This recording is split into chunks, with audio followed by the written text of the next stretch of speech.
Hey YouTube, Coppersan here. The big MapleStory Korea Summer Update reveal event was today, and wow, it was packed with a ton of exciting new content. A new Anima warrior class has been announced. He uses a one-handed sword, and it will be easier to play than most newly added classes like Khali. Her main bossing skill is a hurricane style attack, kinda like the old Hayato. If you want to see more of her skills, make sure to check out my video that I did earlier today that was recorded during the same event. Link is in the video description.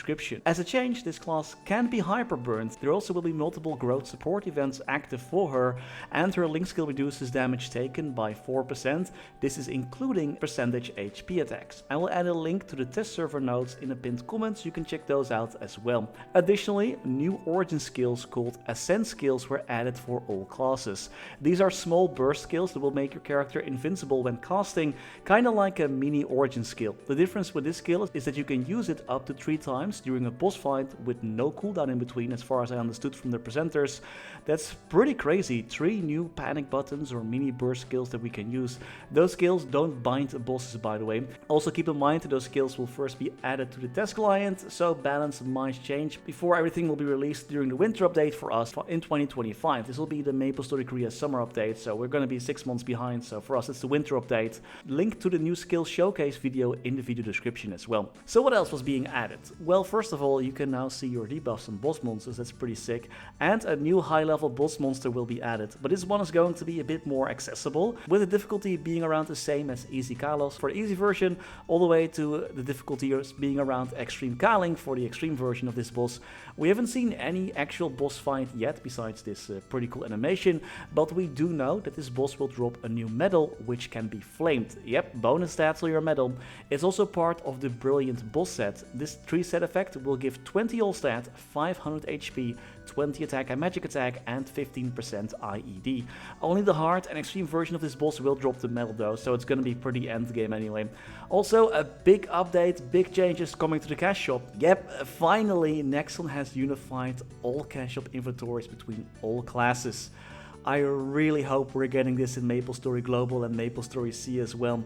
Like, I can't wait to just transfer my items without having to wait for another cash shop transfer event, which by the way is still ongoing in MapleStory Global right now. Also, a new item was added called Freestyle Coupon that will make an item unisex, so you can finally wear that skirt that you always wanted. There also were some huge hunting changes. Apollo, Fritto, Aspasia and the Infernal Wolf portals have all been removed. The characters themselves haven't been retired though, because instead treasure boxes will spawn. The more damage you deal, the higher the rewards will be. Depending on the level of the monsters in the map, there also is a cap on how rare the box will be, so you can do a certain amount of damage to upgrade the rarity of this box, but after level 200 all boxes can go up to legendary, so it's really a really early game thing. Boxes can appear up to 10 times per day and reward EXP. There also will be a new rune that has a chance to spawn after using 4 runes. This rune gives even more bonus EXP and attacks monsters. If the rune doesn't spawn after you use 4 runes, then the chance for it to appear in the next rune will be increased. Also, all maps level 60 and above will be changed into personalized fields or instanced. So you can see other players, but you cannot kill each other's monsters, which is quite huge as well for busier servers. New Monster Park stages were added all the way up to Odium, and the previous stages were simplified. Also, a daily clear reward was added where you get 20 additional Monster Park coins for each daily clear. Other quality of life changes include that skill cooldowns now reset when you enter a boss fight, so you won't have to wait anymore for your cooldowns to be gone before entering a boss fight, you can just go in right away. Just like the skill sequence, we're also getting a sequence for buffs, so you can set up which buffs you want to use, then press one button and all your buffs will pop instantly for maximum convenience. For those people who are looking to remove the story from MapleStory, a skip story quest feature was added. This allows you to skip the tutorial quest and instantly reach level 30, and you will get all the rewards. And all content resets have been streamlined, so everything just resets on Thursday, bosses, guild skills, whatever, everything it's just Thursday. And for those Maplers who are libbing, Damien and Lotus, the liberation missions have been changed so you can duo it with another person who is doing the same quest.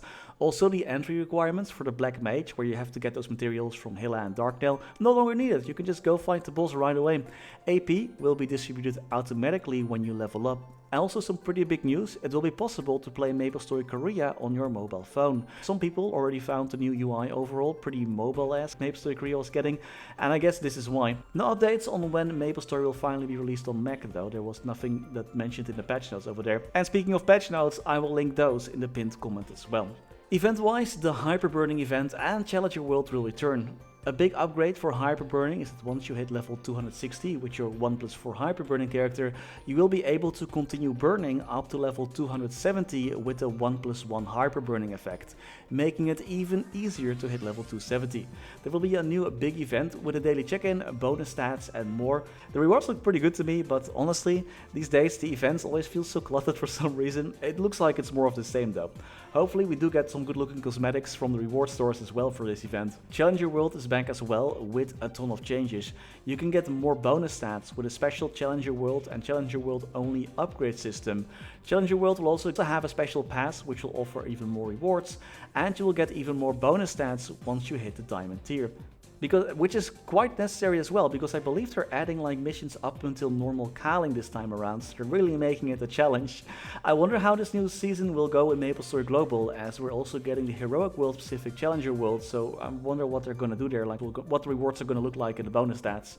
So in short, a new class, new 6 job skills, unified cache of inventories, please next time we want this, a ton of quality of life, new bosses and new content to look forward to.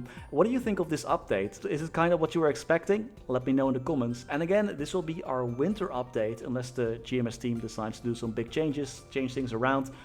But for now, it looks like this is going to be our winter update. And that's all I had for today. This is the 3rd video of today, so sorry for spamming, it's just there has been so much news. I might make a 4th one, depending on the... because I saw that there was some world merge news in MapleStory Global as well. But anyway, thanks for tuning in, and as always, massive thanks to our members making these videos possible. Special thanks to Niels de Coninck, Raar maar waar, Sebastian Hanøy, Caudimorda, Wiley, BackSpaceOTI, Ziggy, Flidiot, Knivesu, Cloudfix, Michael Menchaca, Raythius, Betrayal1489, Sylvio, Neto, StrikerElk, Ryaiser, Aryu, MaxBurnHeart, The Passenger, ScottyFlysFast, Only, Spudsy, snafuPop, Dewey, Tran, Caniwu, Kirch-Nehammer, Dexzu, Dante Victory, The Wolfdrake, Lord Fazil, Matthew Dev, Tils Kurspet, DVNCA, and Schwandro. Thank you all so much for watching. Stay safe and happy mapling!